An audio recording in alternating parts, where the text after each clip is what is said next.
Hello, everybody. Welcome. Happy Wednesday. Today I'm going to talk a little bit. I just wanted to go live. Sometimes, YouTube and editing and all that, it's just not super fun. So I figured I'm just going to go live. But today, what I'm going to talk about is 4 reasons why budgeting doesn't work. So hopefully you will stick around. If you're catching this on YouTube, I know I'm live on several platforms. But this is your friendly reminder to subscribe, hit the bell to be notified every time I go live or post another video. I am always super happy to have you on here with me. I've got the chat open. So yeah, if you guys have any questions along the way, please don't hesitate to chime in. Okay, I'm going to jump right in and get right to it. So I feel like I hear all the time people say, I tried budgeting and it didn't work. So when I want to dig a little bit deeper and understand like what exactly was it that didn't work, I definitely feel like there are a lot of common themes. And I know I'll talk a little bit about my own personal story too, and some of these things that I know that I suffered from, I guess, if you will. But so let's just talk about what the 4 major themes are that I see quite often. The first one is that the plan was unrealistic to begin with. So if you've ever tried budgeting, a lot of times what people do is they go online and immediately find a template so that they've got something to work off of, and it's got all the line items and the boxes, and you just fill it in. Well, those boxes don't align with everybody's life. Like a lot of times we have other things come up that aren't part of that. And then we might miss that. Or the numbers that you fill in are a total guess. Because most of the time, whenever I would sit down with somebody and say, okay, let's go through and tell me about your spending. And I ask, how much do you spend on this, that, and the other? A lot of times what happens is people underestimate.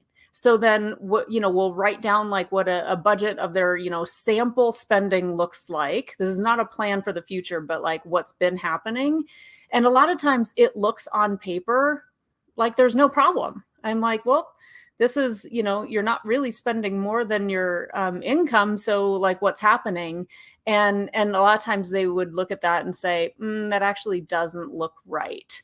And so I'd say, okay, like what's your gauge for these numbers? So a lot of times when people try to budget, they start out with numbers that just aren't even realistic. They're close, might be in the ballpark, but like groceries is a big one, or going out to eat is another one where a lot of times people really, really underestimate how much they actually spend.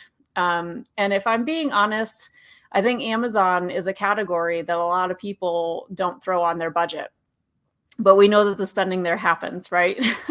So it used to be more so like the big box stores like Target and Walmart and those kind of places, which I still see that a lot, like people who do their grocery shopping at those stores. But other things like Amazon, I know that happens a lot where people just aren't necessarily accounting for all of their spending. Another thing is if you have expenses that only come up every so often during a year. So like car renewal on your tags, right? Registration, or, if you have like an HOA payment that you pay like once a year, insurance payments, if you pay it once or twice a year, if you didn't pay those things recently, a lot of time they escape your mind when you're filling out this budget. So those are some of the things that I help with when trying to kind of like dial in what's actually happening with your spending. Okay, so the next one is that there's no system for follow through. So when people start budgeting often, it's because they want to be doing something better with their money. So if you want to be saving more money or you want to be paying down debt, what generally happens, well, first of all, I will say that usually people save after they spend, or they pay off debt after they've already spent their money. Like they'll put some extra towards the debt. And really, you've got to make those things kind of like at the top. You've got to do those things first. But if there's no system in place to follow the plan that you've set out, That's another piece where people sometimes can go awry. And listen, when people say like, "Oh, I tried budgeting and it didn't work." I mean, did you ever come back to it again? Because I feel like we can't just give up if we try it one time and it doesn't work. Like even for me, I mean, and I was working as a financial counselor in a nonprofit day in, day out, working with people on their budgets. And I wasn't budgeting myself either. I wasn't. I just was paying the bills as they would come in. And that was a part of my problem too. I would be paying extra on the credit cards, but then there wouldn't be enough money left in the bank to buy what I needed. So it would go back on the credit card. And it was just like this little like volley swap that kept happening. So yeah, I understand what that's like because I've been there too. But when you set out to have a plan to do something differently, you've got to actually have steps in place for how you're going to do it. There's a couple different things that come to mind here. One of them is automations. So if you want to be saving more, I would say put that money, like have it automatically go from either your payroll, they can split it, right? You can split some and have some go to savings and the rest goes to your checking account. Or as soon as you get paid, take some of that money and automatically through your bank, set it up to transfer directly into your savings. The same thing can go for, making your credit card payments. I always say, don't wait until the bill is due. Pay it as soon as you get paid, because the sooner you pay credit card debt, the less interest you have. And that's like the sooner during the month, the way that it's calculated. So if you can automate things like that, that helps to kind of like take you out of the driver's seat, right? So you can't derail yourself if you have these things set up on autopilot. And it takes just a little bit more effort for you to actually like stop that transfer from happening. The same goes for, and this also falls in line with like having systems in place to follow the plan that you've set out for yourself. If you have your credit card number saved on your phone or online, so that whenever you go to make a purchase, like Amazon's got the like one click, right? Like purchase with one click, boom, you've clicked it, it's on your doorstep in like 7 hours. If you want to slow down your spending, get your credit card out of your digital wallet. Get it out because it makes it a lot easier. Whereas if you're online shopping and you have to physically like get up, go find your wallet, get out the credit card, type in the numbers, it's just that much more of a small barrier that you can put in place in order to like stop yourself from spending. And then this is where a lot of people do cash envelopes. I say a lot of people. I should say this is where the cash idea envelope came from, right? So it's really meant to say, if you only want to spend $400 at the grocery store, then take out $400 cash. And when the cash is gone, like that's it. Or you're pulling money from another envelope.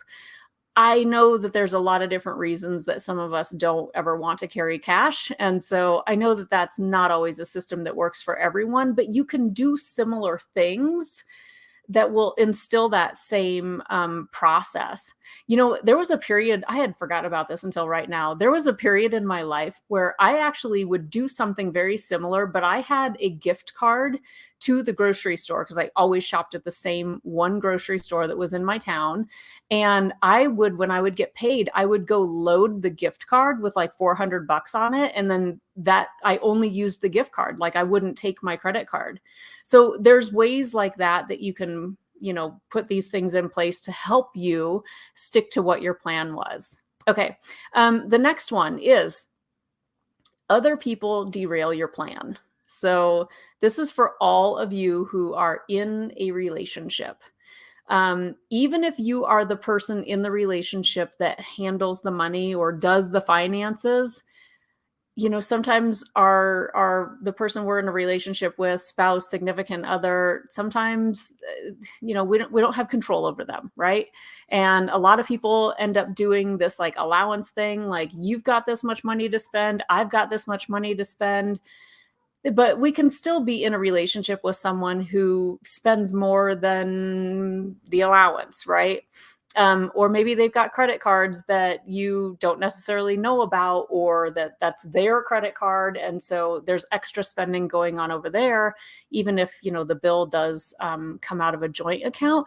So managing money together can also be one of these areas where you can really look at where's the opportunity here. If you've got like everything going into one account and everything coming out of one account, there's some challenges with that might be on the table that you need to discuss. And then sometimes people have it split up where you've got your account, their account, and then one joint account for all the bills. Some people just keep everything completely separate, like they transfer money to each other to pay certain bills or what have you. There's a lot of different ways that you can work that out. But that's another reason that sometimes budgeting doesn't work out, is just because the other person might not be sticking to the plan. And I've done a whole talk before on revenge spending, which can mean that if the other person doesn't stick to the plan, then sometimes you don't stick to the plan either, because there's a little bit of revenge there. Like, if you went out and bought that stuff, then I'm going to go out and buy this stuff. And then it's self-defeating, right? It just absolutely doesn't help get you to the end of the goal. Which brings me to the fourth one here, which is you might be the one that's derailing the plan. So we can all just have the best of intentions, but if we don't recognize what kind of things come up in us that cause maybe impulsive spending, or, I don't want to say it's always impulsive. Sometimes there's like guilt associated with,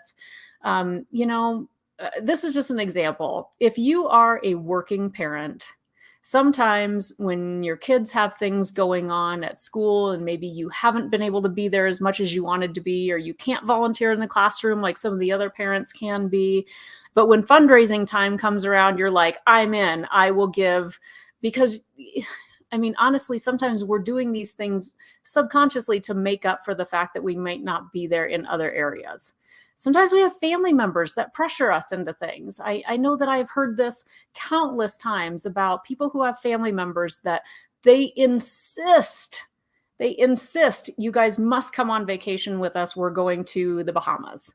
And are they going to help pay the expense of the trip? No, they're not. But the expectation is that you go, even if you can't afford it.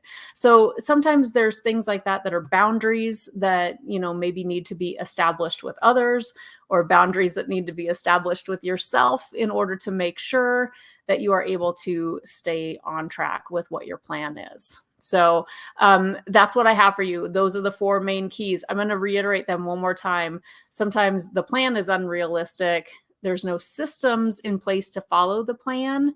Sometimes other people derail your plan, and sometimes you derail your plan. So that's what I've got. If you want to chat with me about any of these issues that might be coming up for you, and you just want to talk to somebody about what is the best way to institute change or get some help or just talk it out, I am a fan of that. So you can always book a free call with me, and I'm actually going to drop a link into the chat there where you can schedule with me directly. So I welcome that. I would love to chat with you and kind of hear about your experience and see where I might be able to help. All right, that is it for today. Take care, everybody, and have a wonderful day. Bye.